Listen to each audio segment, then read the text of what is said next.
He was carrying his 3.8 RAF revolver. I could just about lift it, but I thought, Daddy's got a real gun. He can take on the whole German army. Oh my goodness. And that's the reflections of a child. Yeah. Daddy's fighting, therefore we can't lose. 24 hours out of Pearl Harbor, we had a signal from the Admiralty. You have $6 million worth of opium on board. What? Build-up of CO2 in the lung cage, and I just passed out. And I definitely remember dying. And the hair goes up, back of your neck, and you think, well, that's it. And Whoa. I floated up to the surface, blew all over with oxygen poisoning, eyes on the top of my head. And the petty officer came over and pulled my mask off and said, that officer's dead.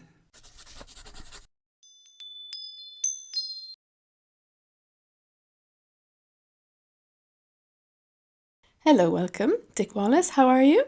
I'm absolutely fine, and I'm sorry we can't shake hands because we're going through a rather dramatic period in history, which I'm sure we will get past very easily. Absolutely, I love that. So, just before we go into obviously all your lovely, wonderful stories, which you have many of, do you mind just introducing yourself for the listeners, please? Yes, certainly. I'm an ex-naval officer, and after spending a lot of time east of Suez, when we had a very large fleet out there, I was attracted to something very, very new, now well established, called the computer industry. So I've tracked that, Amy, from mainframes to minis to micros to open systems. I was one of the first Apple dealers, and Ooh, I'm fascinated by technology and where it can lead, such as solving serious medical problems around the world. very good. I mean, I'm fascinated to hear that. That's a great intro. But yeah, thank you very much for that. So, what I'm going to do now is just as I say, just briefly going into your first event that you mentioned. You said you have unforgettable memories of wartime Britain, particularly 1942 to 43. There was a real danger of losing, and you had your father in the RAF returning. There's, yeah, to be honest, I'd love you to just tell me more about that. What was that like? I mean, this is a totally different period of time, especially for someone like me, but I do love learning stuff like this. So yeah, I'd love to for you to share more about that. Well, certainly, and of course I'm well into the golden oldie generation now, but certain episodes at that time I just can't forget Mm. because my father did not expect to survive. The losses in Bomber Command were absolutely horrendous. By the end of the war, 50% of Bomber Command were lost, at about 55,000. And of course, I can't forget father coming home when I was about age 5. Wow. And I said, Daddy, is there any chance we might lose this war?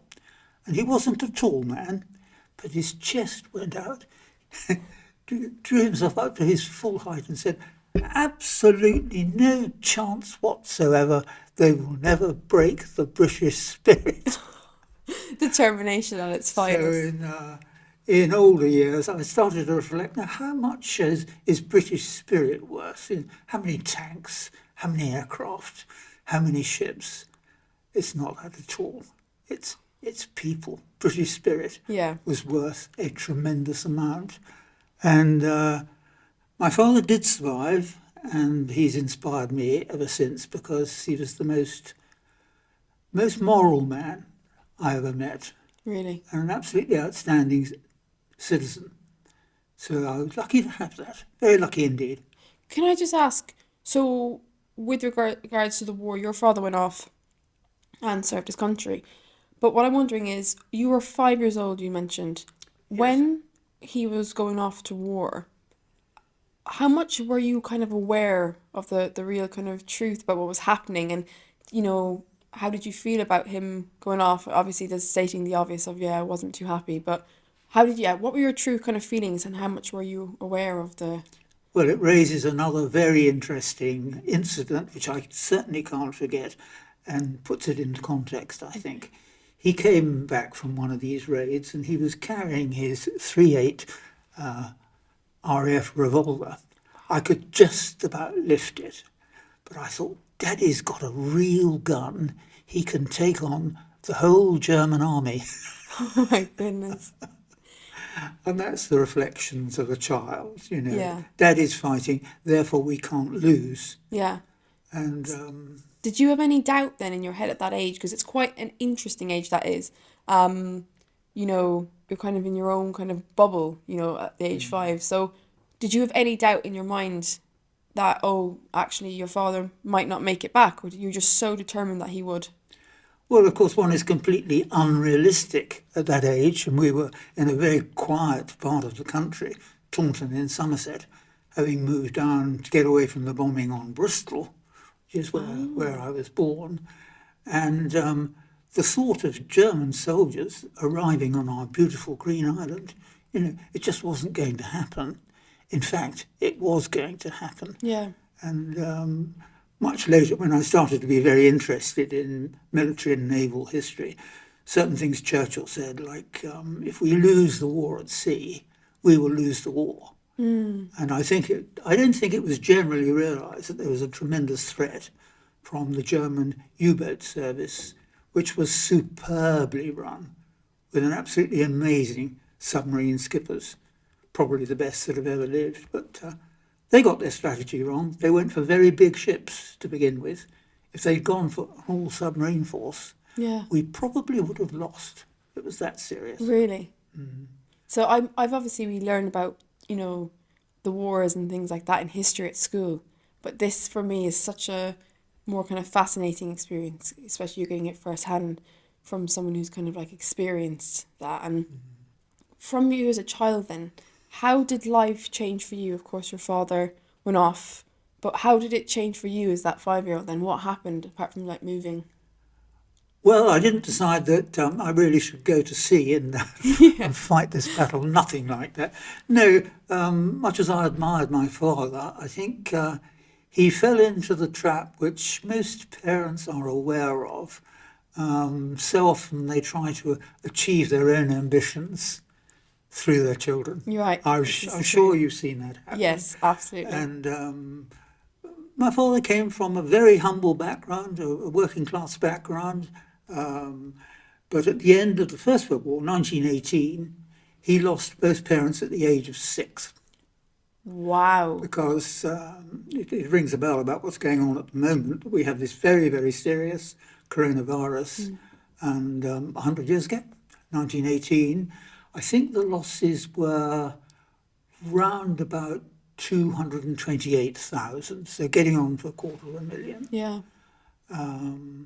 So he lost both his parents, and there were 3 young brothers. Father was the youngest, and the 2 older brothers went off and joined the Navy on the lower deck Wow, okay. as naval ratings. So I don't come from an officer's family at all. I'm proud of the fact I come from the lower deck. Yeah, so he was 6 when he lost. Yes, Both. and the other brothers were 8 and 10. The middle brother joined the submarine service and was lost in submarine Parthian in 1943 in the Adriatic, with some very famous people in that submarine, but that's another subject.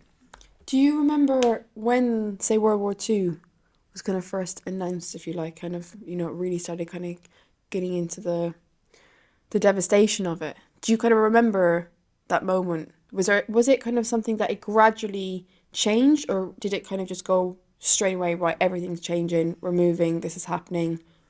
What was that kind of like for you and your family? Well, again, the naivety of children, I was very worried that we weren't getting any bananas.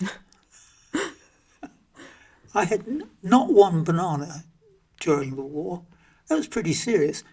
I wasn't aware that London was being blitzed Yeah. to smithereens. Probably just as well. I don't think children should know about that. Yeah, I But agree. later on, I think they most certainly should read about the lack of preparedness, which is a very, very British thing. And we're seeing that happening right now, which is why it's so interesting. Yeah. We are much more concerned about our cricket, our cucumber sandwiches, and our footy. Oh, this is I love my country fiercely, yeah, otherwise I wouldn't have joined the Navy. But yeah, I do think we are naive as a nation. We're very trusting. yeah. And we're never prepared. And It's kind of interesting as well to kind of compare, going back to that kind of how you've probably seen these different issues arrive.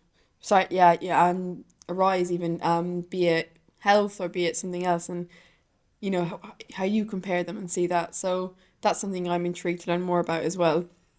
Um, with I'm reminded of my school reports, oh, Amy. your school reports, Tried hard, could have done better. really And I think that reflects my nation, really. We do try very hard.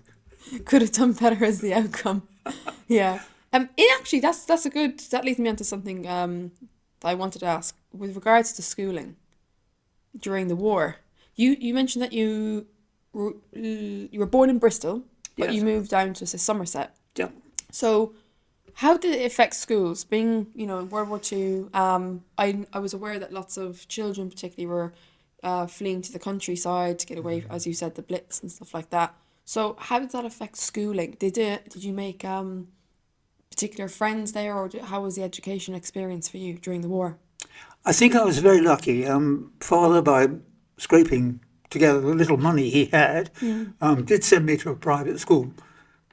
The prep school at Taunton was called Thone Preparatory School, and we had amazing staff there. I'll never forget the way they dealt with little boys who had lost their daddies in places like Burma and the African campaign, and of course there were constant deaths at that time.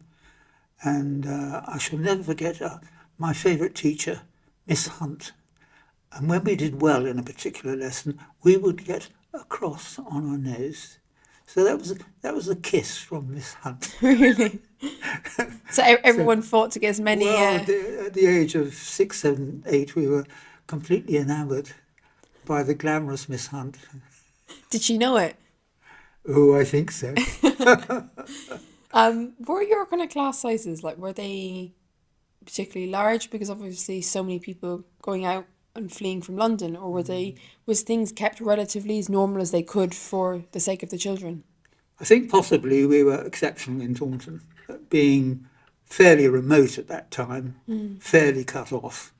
We had small classes and very good teachers. I doubt that that was universal across the country. I think it was just very, very fortunate in my case. Were you did you kind of know anyone else that perhaps wasn't in that position, in other kind of schools, or were you kind of just kind of surrounded by that kind of environment? Or, if you had friends from other schools that gave you a totally different experience, or Well, the people I remember are those who came back from places that had been occupied, particularly in Burma and Thailand, where there were a lot of expats, of course, and those who managed to escape from the Japanese came to English schools. And I certainly remember the effect it had had on them and their parents, because to be captured by the Japanese was possibly the worst thing that could happen to anybody. And that's been very well recorded. but yeah, because I was just thinking like how traumatizing this must have been for some of the children. But because you were say younger, would you say that it was better off being kind of younger because obviously you were still in that kind of, as you say, naive mind, or would you have liked to have say been a bit more aware? Well, again, another incident I shall never forget. In 1943, the country was extremely short of food because all the ships were being sunk Yeah, coming across the Atlantic. And one school dinner we had, it was completely unedible. It really. was a sort of cold, filthy, mushy soup. And then I think it dawned on all these little boys, this is very, very serious. But at the same time, stats have proved the nation has never been so fit. On the point of losing in 1943, we were fantastically well prepared. And that proved useful in the later campaign when we started winning and got to the stage when we couldn't lose. And then do you remember, I know this sounds kind of like a funny comment, but I'm going to ask it anyway. You mentioned that you didn't get a banana the whole way through the war. So do you remember the first time you managed to get your hands on one after? I do indeed, because the first ships came into Avonmouth docks in Bristol, and this strange yellow fruit appeared. And of course, young schoolboys started by trying to eat the banana without peeling it. We Oh, didn't know this wow. this unknown fruit needed to be peeled. That's, I mean, for younger generations, they must think that's mad, but that was the truth of it. There was such, the rationing that happened back in the war, as you can imagine. Or from I can imagine, you actually know. Yeah. How intense was that? And was it kind of certain areas that was worse than others in terms of like the food shortages, or was it just across the whole of the UK? It was just, I tend to remember the good points. That there was absolutely no doubt whatsoever the nation was pulling together. Nobody really thought we would lose. We knew it was going to be very, very difficult. We were going down a bumpy road. And I hope the same thing will happen now. It's starting to. People are saying, how can we help others? yeah, that's important. So it brings out the best and the worst in nations. And I have to say, I felt, even as a little boy, I felt great sympathy for the German people. And I remember Father saying, this is not the nation we should be fighting. Yeah. To start with, they're far too good. And secondly, they're fellow Saxons, and they're highly educated, highly artistic people. And they've had this enormous problem of a very, very wicked and cruel leader in Adolf Hitler. Yeah. One of the worst men to be ever born, I think. And it stemmed from him not getting accepted to art college, I believe. Goes back in his history, didn't get accepted. And it's amazing how something can spiral out of control, and then suddenly that determination to be powerful and to be in charge and not be rejected can lead to a world war, which is absolutely insane. It's what makes me very, very interested in health, particularly mental health. Yeah. Because so many of these dreadful dictators we get in every generation, it often goes back to a very troubled childhood, Absolutely. Literally couldn't agree more. having been beaten up as a small child. Yeah. Exposed to traumas, things like that. And even lack of attention, the lack of love sometimes. I've seen that in people. Obviously, there's different degrees, isn't there, to how they express it in their adult life. But yeah, that's an extreme case. And in schools then, when you were, because obviously you were in the middle of the war, were they teaching you like on an ongoing basis, this is what's going on? Were they informing you, or did they, as I say, just try to keep the curriculum as normal as possible? Yes, great attempts were made to take violence out of the curriculum. It was mentioned. Yeah. There wasn't any television, of course, Yeah, that's true. but the radios were reporting aircraft losses every night, and that had a very deep effect on my mother. She often fainted, actually, when heard of 1,000 bomber raids and 100 didn't come back. It was about 10% per raid. Really? On a Lancaster or Halifax, a crew of 7. So that was 700 airmen who lost their lives. So you were quite exposed to your mother's emotions then, because obviously for different families, I could imagine some children, they didn't see how their parents kind of felt about it. Obviously, given the age, depending, some would be more aware of it. But so for you, was she quite, I suppose, yeah, did she try not to hide it from you, or she couldn't help it, or kind of how did that kind of affect things? Well, one of the interesting things about my family, at least I find it interesting, my parents were complete contrasts. My father was very academic. He went to the London School of Economics, and his tutor was Hugh Gaitskell, who went on to be leader of the Labour Party. So I had a very pink upbringing, got me into all sorts of trouble in the Navy, but there we go. Mother came from, I think, and this is a family joke really, descended from a long line of pirates, smugglers, wreckers, anti-revenue men. She was very, very Cornish, and a lot of them are as tough as Cornish granite. Right. Complete opposite to my father, but it's amazing how they got on so well, actually. And I think possibly the war had something to do with that.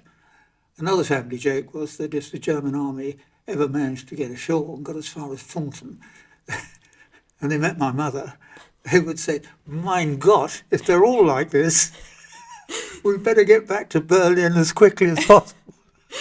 She was our secret weapon. So maybe that's a different strategy. Use the Cornish women next time. She was a very tough lady. Yeah. Oh, I Well, mean, one of the reasons I got into clearance diving in the Navy, which is not for softies. right. I'm sure Okay. you're aware of that. Yeah. With regards just going, if you're going like the happy point when well, I suppose it was bittersweet because as you mentioned kind of earlier, most people here were just super innocent. It was just a few dictators. It was a few people that were leading people into war, and when it all kind of finished, it was coming to an end, and you found out, okay, we've won the war. Where were you? Can you kind of paint a picture for what kind of happened there?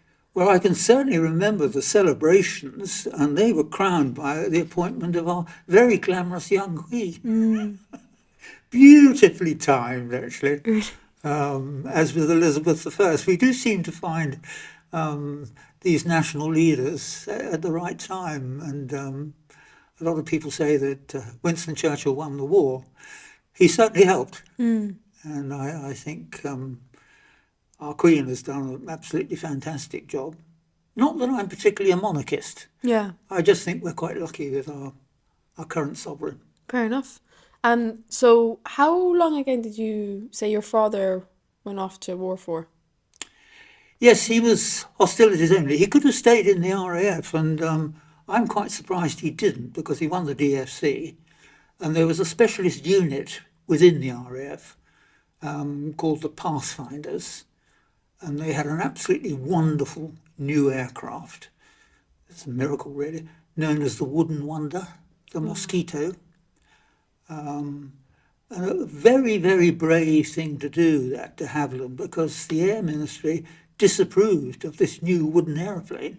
So it was a private venture by de Havilland. And it greatly exceeded its planned performance. It was slightly faster than the Spitfire. And it used to fly in very high and then nosedive and drop green flares to starboard, red flares to port. And that was the flight path.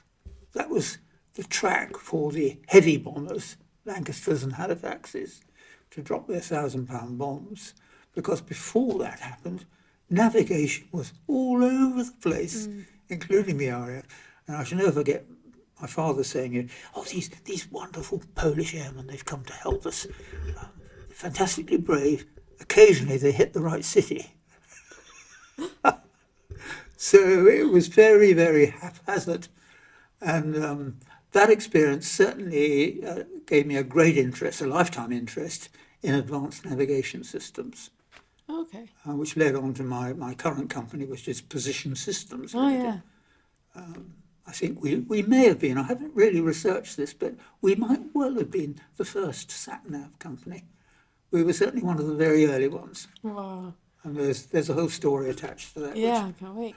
But the obviously we'll be moving on from the war very shortly, but when it all say it was finished now and you'd won, did your parents for the years to come bring it up very often, or did they kind of want it to keep it behind the door type thing? Did they talk about it with you as you got older, the extent of it, or yeah, was it? I'm sure you've heard this dozens of times, Amy, that a lot of war veterans never spoke about their experiences, and that was particularly true of Bomber Command because their losses were so high. I've pondered that at length, and I think the main reason was out of respect for the 55,000 that didn't make it. Yeah, They preferred not to talk about it. fair enough. So as I said, I did hear certain things on it, but obviously within each family, I was just curious to hear because you know a lot about it now. So I was wondering at what point did people start bringing it up again and talking about what actually happened? And I know it's individual, depending on where you're from or depending on the family environment. So is it just both your parents? They just chose not to speak about it again? Or was it just your father that didn't want to bring it up? Well, I think what is particularly interesting that one of the reasons why so many of our young people, including your generation, Amy, are very interested in this subject. It's a lot of the things are only coming out now Yeah. because they weren't talked about, they weren't recorded. But some of the things that are being dug up, particularly about the behaviour of both sides, not just the Germans and the Japanese, prisoners were shot. Oh yeah, absolutely. And I very much support the International Court in The Hague. I think people should be brought to book, politicians and military leaders, if they've clearly broken international law.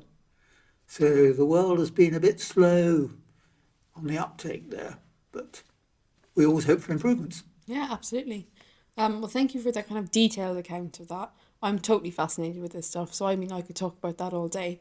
But I'm going to actually go into your second event because you did mention how you were influenced by your father and even the experiences from the war. So, our experience during the 1960s, you were on board the HMS Belfast. Can you give me more kind of information about this? Because this is, again, equally as fascinating. Yes, well, I was a bit surprised to get into the Royal Naval College because I went to a minor public school, not one of the great ones. So I thought, oh, goodness me, when I arrive in this famous naval college, it's going to be prefects from Eton and Harrow and Wellington, Marlborough, Clifton, all these really great schools. I was partially wrong. They were the head boys. Oh, right, okay. So it was never going to be easy, Yeah. but it was extremely interesting. And a little bit later, as I went to various appointments, and then I went to the flagship of the Far East Fleet, because we did have 50 ships, a big Far East Fleet, 2 aircraft carriers, 2 frigate squadrons, 2 submarine squadrons. It was the sort of last breath of the British Empire. And jokingly, I was never quite sure if I was cruising in a boozer or boozing in a cruiser. But we steamed around east of Suez, hauling down the Union Jack. And I was present at the independence of Kenya, Zanzibar, and Tanganyika. And the reactions of both the expats and the natives was very, very interesting. So many people were saying, oh, for heaven's sake, don't go away. One thing Britain has given the world is democracy and justice, particularly the latter. Okay. And that's always interested me. My biggest regret, Amy, we never got it right in Ireland. We could talk about that, I think, for many, many hours. But I've got so many wonderful Irish friends. Some of my very best friends are Irish. Same. Yeah, and I'm not really English. I'm Cornish, and I joke with some of my very best American friends because Yeah. they need to appreciate the funny side of it. I say that 2 things happened in 1776, one good and one bad. The good one, we got rid of the Yanks. The bad one, this is much, much more serious. We lost the Cornish language. Oh, yeah. And as you cross the county boundary into Cornwall, there's a cottage there with a blue plaque on the side. The last lady to speak nothing but Cornish. Really? 1776. And in terms of generations, that's not very long ago. Yeah, it's not. And I'd love to speak the Cornish language. When I go down there, I kind of feel I'm rediscovering my roots, which are deep into piracy and smuggling. Got the mother side in you then. Yes. I think some of my ancestors ended up on the gallows at Tyburn, but it wasn't recorded. Fair enough. When you joined the Royal Navy, how old were you? I joined at 19, and again, it was a very, very interesting time because up until that time, Dartmouth was a rather exclusive boarding school. But I was in the first term to enter at 18 and a half, post A-level, when I think the Navy was hoping to set up its own university, competing with a little place called Cambridge, possibly little one. Oxford. This was not going to happen, and it didn't happen. So it didn't take too long for the Navy to realise it's far better to take in graduates Yeah. post-university. And although I only spent 11 years in the Navy, but I think it has completely changed, particularly regarding culture, because my memories of particularly on board Belfast, actually, it's been said that there was institutional racism in the Metropolitan Police. It would be wrong to say there was institutional bullying in the Royal Navy, but bullying was endemic. Yeah. So you had, I presume, positive and negative experience with this. What was, when you look back at your memories of, say, being on HMS Belfast or just even being with the Royal Navy, what would you say your your highs and lows were with that? Well, I think for general amusement, a funny incident, you really could not write the script, but we came out a long way after 18 months to bring the ship home across the Pacific. 24 hours out of Pearl Harbor, we had a signal from the Admiralty, you have $6 million worth of opium on board. What? So we got to San Francisco and the Americans said, you're not coming ashore here. All the officers in their cabins, all the ratings in their mess deck, we are going to turn your ship upside down because we know you've got drugs on board. So after a week, I happened to be off the watch on the bridge, and this American officer came up and said, we've completely searched your ship with your Royal Marines. We can't find these drugs. Permission to search your cabin, sir. And in the folds of the captain's pyjamas, flat packs of pure heroin, because he never took out his own pyjamas. It was the Chinese stewards. Really? And I had a wonderful steward, my trousers beautifully pressed, shoes beautifully polished. They were impeccable because they were about to turn themselves into millionaires. They were caught, and I think they all did 10 years in Changi Jail in Singapore, which was the old prisoner of war. Yeah. You know, it's 105 in the shade. It's a pretty ghastly place. But they nearly got away with it. And over my years in Bendis, I realised that the Chinese are the world's oldest traders. And they're showing the world how to do it at the moment. I mean, this, as you said, yeah, you can't really write these things down. These are just stories that you just don't really hear about.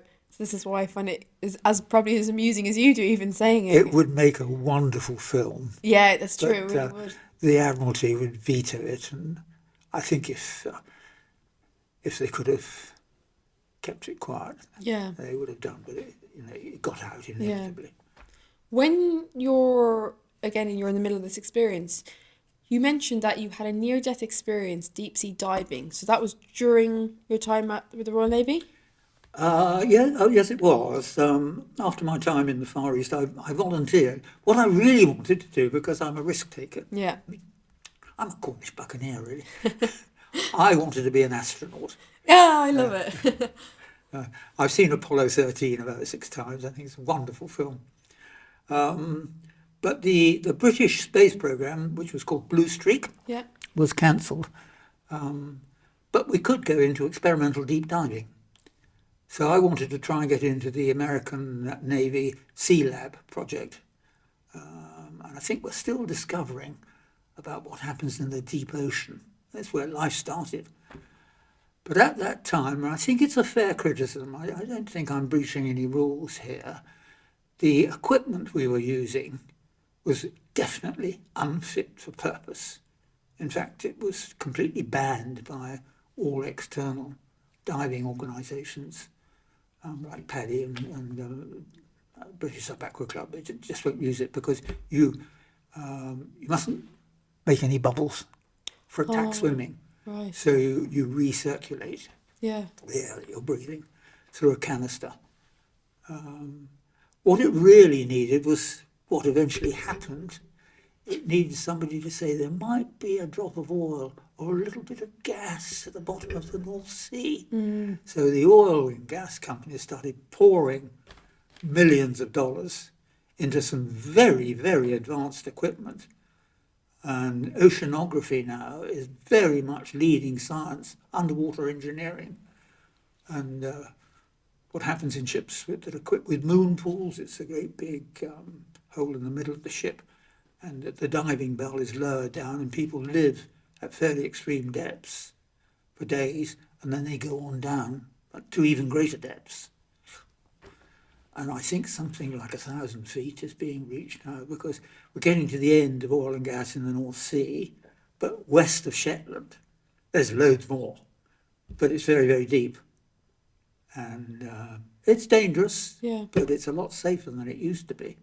Where did you have this near kind of death? Because obviously that sounds obviously traumatic. Like, what exactly happened there? Like, where was it? And what Well, it was a diving exercise. We were laying dummy minefields, not real ones. It's mines full of sand. And what happens at extreme depths? You're lifting these heavy weights, so there's a build-up of CO2 in the lung cage, and I just passed out. And I definitely remember dying. And the hair goes up, back of your neck, and you think, well, that's it. Whoa. And I floated up to the surface, blew all over with oxygen poisoning, eyes in the top of my head. And the petty officer came over and pulled my mask off and said, that officer's dead. But as a kind of routine thing, he gave me the kiss of life in the water. And for some incredible miracle, I came round. You were meant to be here then. Yeah, but it was a very interesting experience. I was on the top of one of those bridges you see in willow pattern plates on Japanese crockery. I was looking out on a field of wonderful golden corn waving in the breeze. You saw this. Yes, it was as real as you sitting there, Amy. That is fascinating now, because I wanted to ask like what exactly you saw in that time you thought you were going to die, because people Wonderful music, the finest orchestral music I've ever heard, and a deep voice that said, "We're not ready for you. Go back." You heard this Yes. as you're in the ocean, basically thinking, "That's it. I'm going to die now. I'm gone." And you saw cornfields, Yes. orchestral music. You heard and a voice. Complete peace. Wow. Utter peace. And I'm working in healthcare technology now, so I've got a lot of doctor friends, and they said, "Well, Dick, that was actually in your subconscious anyway." I don't know. Are you spiritual? Yes, I'm what's called an occasional preacher in the Church of England. Oh, okay. So I can't hatch, match, or dispatch, but I'm allowed to take evensong, and Yeah. I find that I get 10 times more out of that than actually sitting in the congregation. And thank goodness we have one book we can go to if we want to solve all our problems. People don't read it. It's one of the world's problems. Yeah. Well, for But I was very, very lucky. yeah, I mean that is These next level. several doctors have told me it had a lot to do with the temperature. The Really? water was very cold. Ah, So you can survive longer in Arctic conditions yeah. when you've been shot. What changed for you in terms of life lessons or mentality after that? Like, I mean, or if did anything change? Because a lot of people say, Oh yes, I mean it was a complete sea change. I think one of the best places to consider your position is horizontal in a naval hospital bed. And I was lucky. I had a very good Russian language tutor at Dartmouth, an Auditonian, funnily enough. So I've always been interested in Russia okay, and the Russians.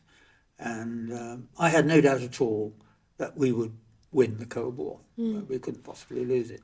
And at the end of that, the armed forces would be severely cut.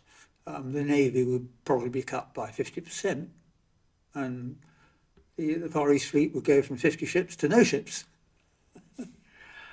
I was wrong about that. It was cut by 75%. So in anticipation of this and certain other reasons that I sort of intimated, I thought that was a good time to leave. And there's quite a famous story. You may have heard this. Excuse me if I'm repeating what you know already. Naval officer leaving Portsmouth Dockyard, end of his service, hasn't got a clue what he's going to do. So,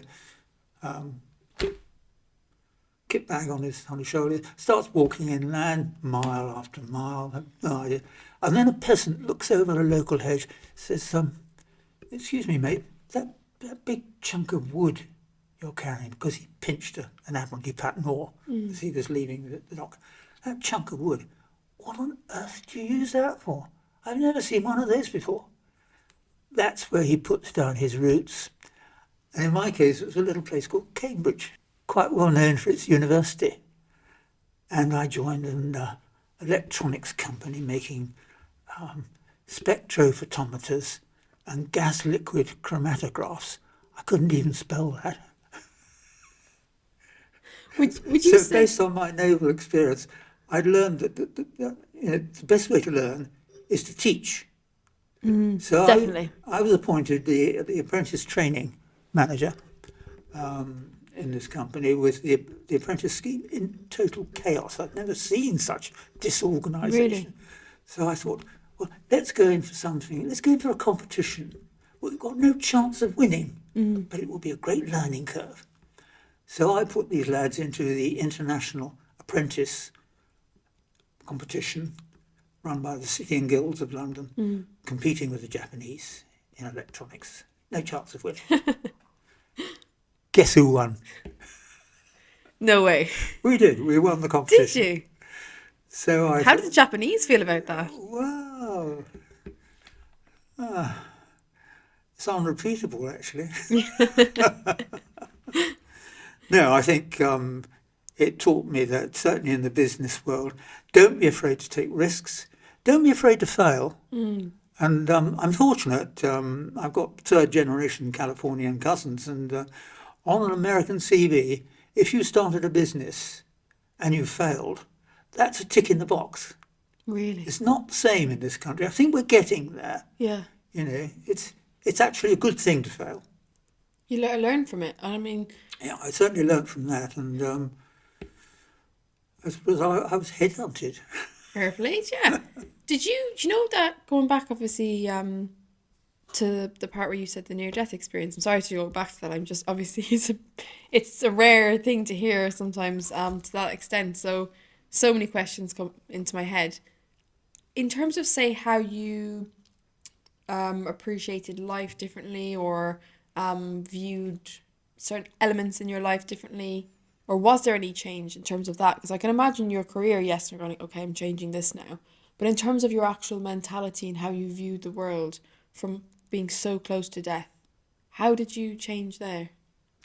It certainly confirmed my faith, which was very, very strong anyway. And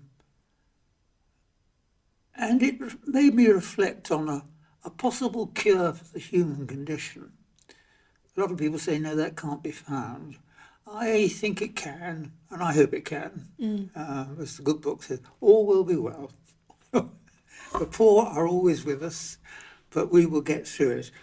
I think you've got to have faith, you've got to have confidence in yourself and your country and your friends and your family.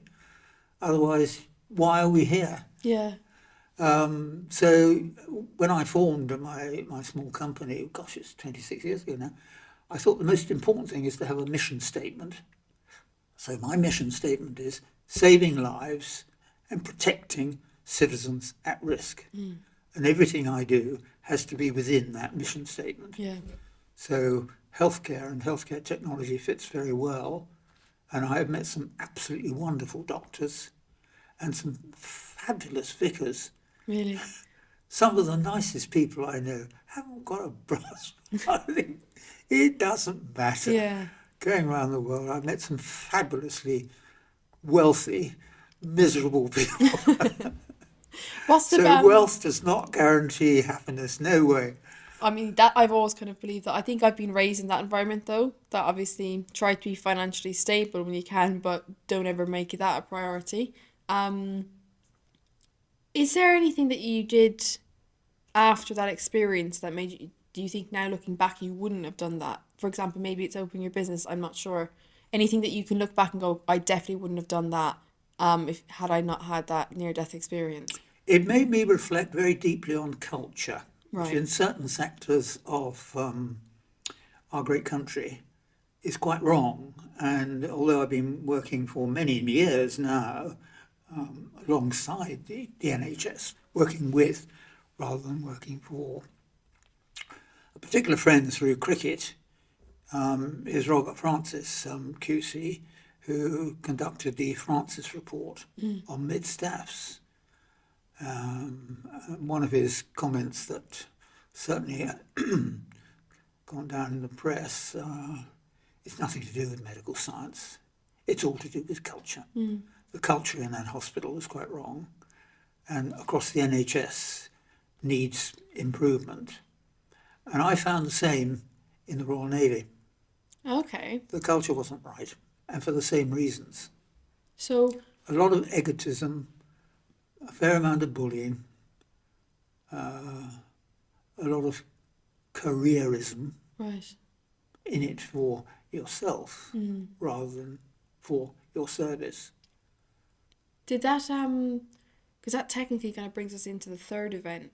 You said it was entry to the UK ICT industry. So obviously, was that an influence, the fact that maybe the culture within your experiences then with the RN, did that kind of push you towards the ICT industry, or how do you think you kind of got into that? And you mentioned here you had an invitation to join Chatham House, round table conference in Moscow at the end of the Cold War.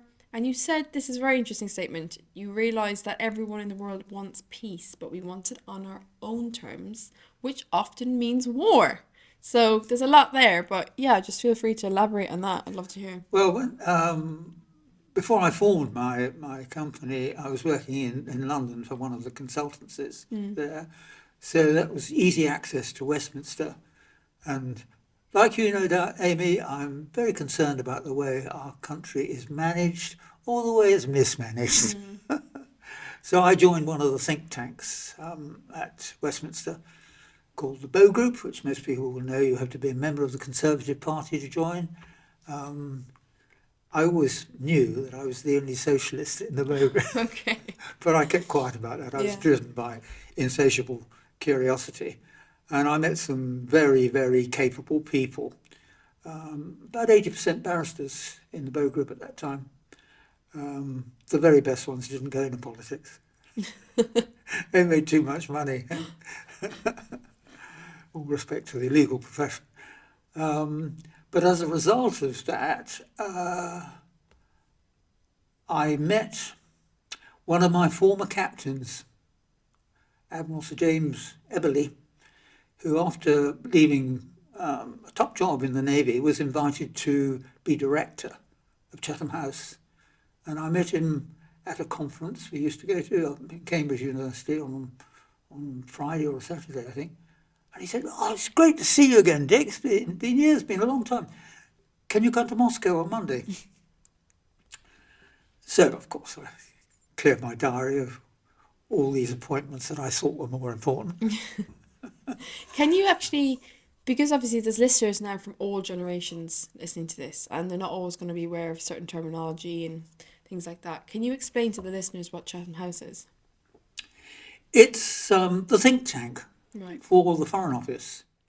And at that time, there was a series of conferences run called the Round Table between London and Moscow, which I think were quite history-changing.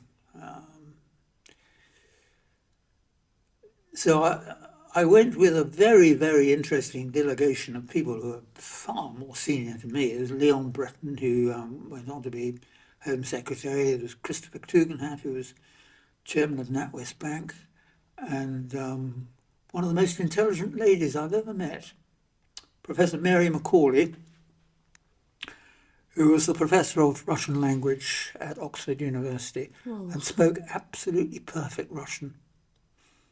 I spoke imperfect Russian.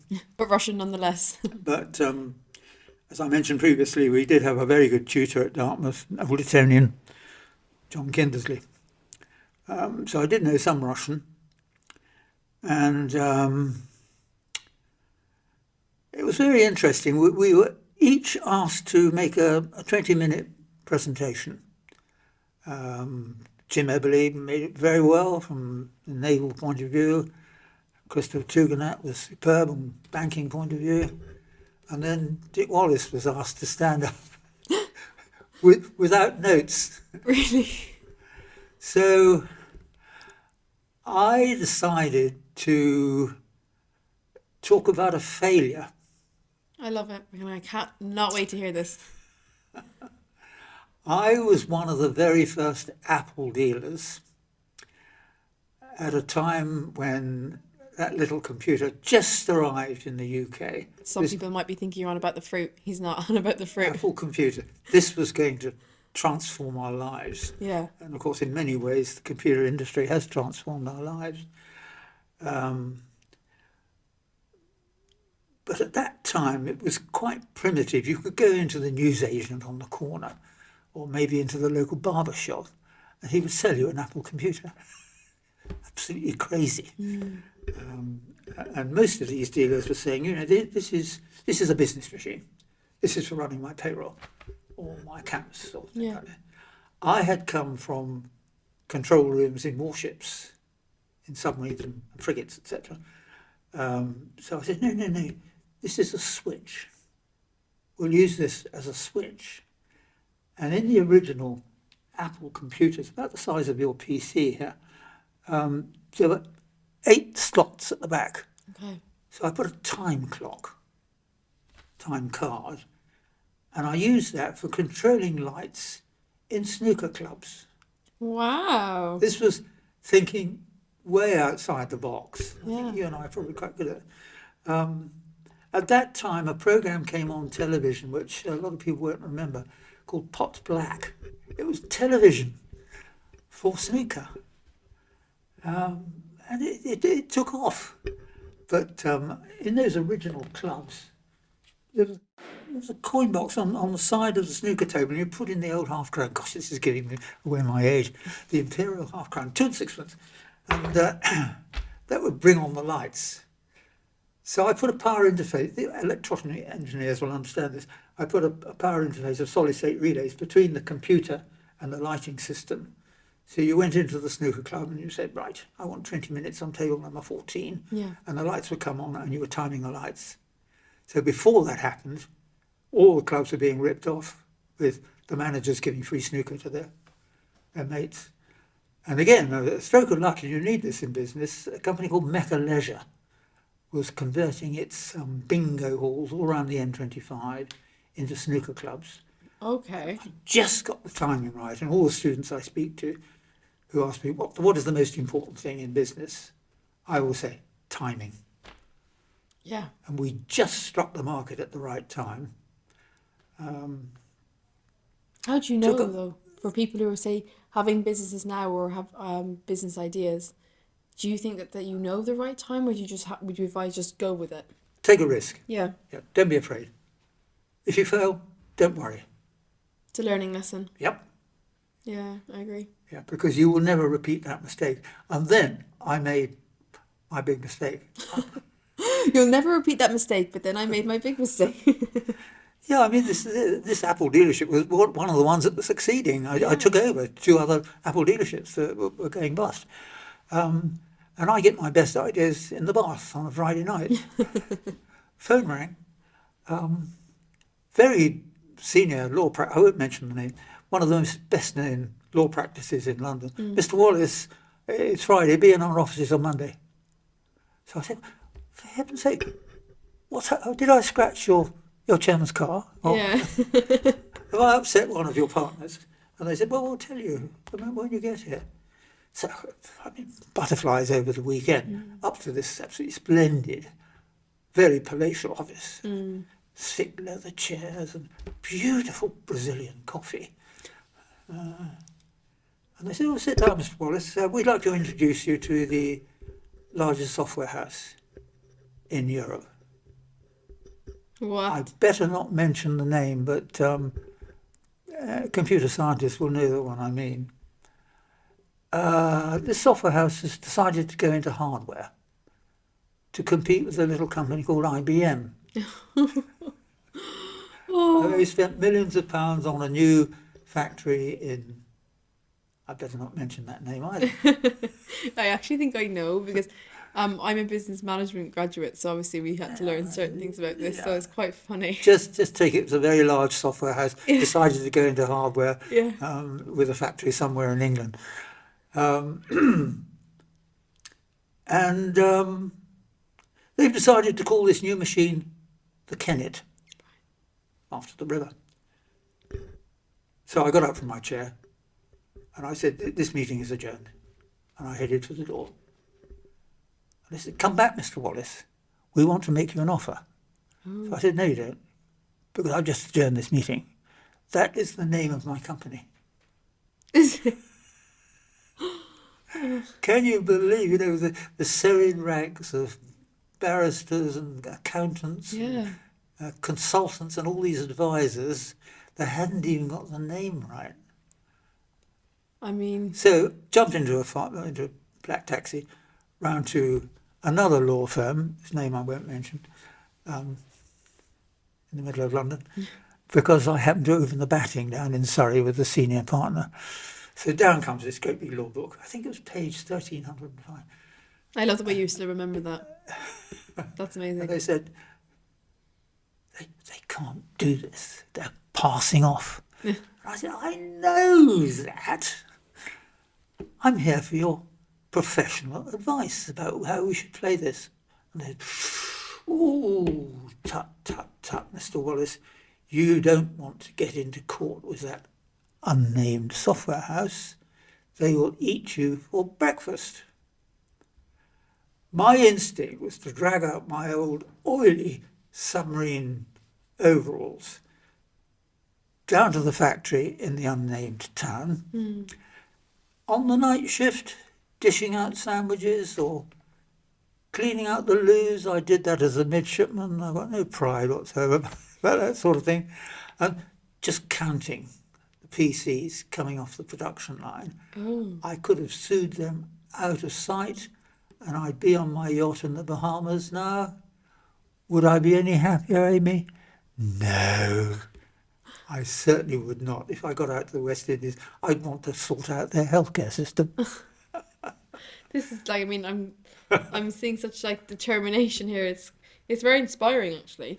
But yeah, that sounds fascinating in terms of you can see kind of where your passion is coming from now with that, and you still continue to have that.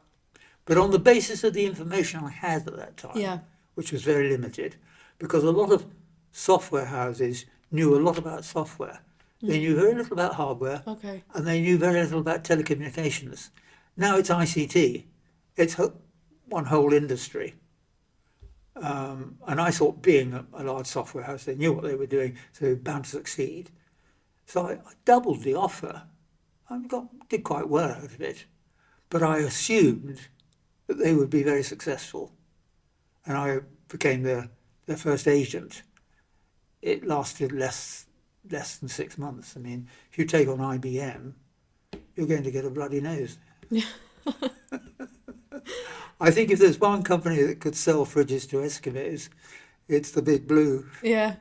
Oh, mad. I mean, as I say, I could literally listen to these stories all day, and I know you have more of them.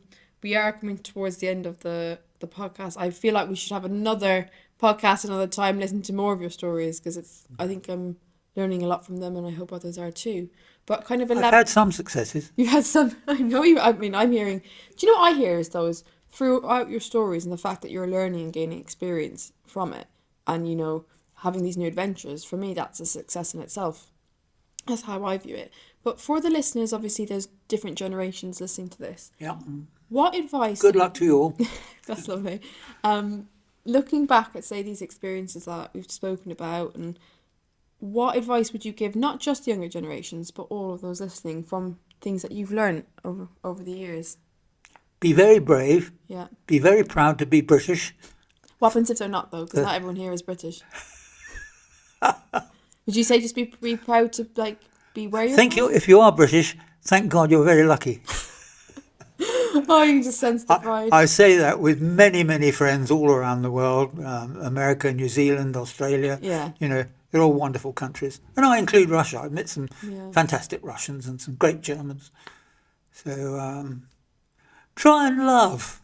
try and love people, and read the good book for heaven's sake. Well, listen, thank you so much for sharing your kind of journey and your stories, and as I say, your Thank you. advice there. I hope you enjoyed it. But yes, thanks again. I really, really genuinely appreciate your time as well for this. And guys, I hope you've learned something from there. Piece of going back in time there, a piece of history as well, which is and giving me all new perspectives anyway on things. So yes, thank you so much. And guys, thank you so much for listening.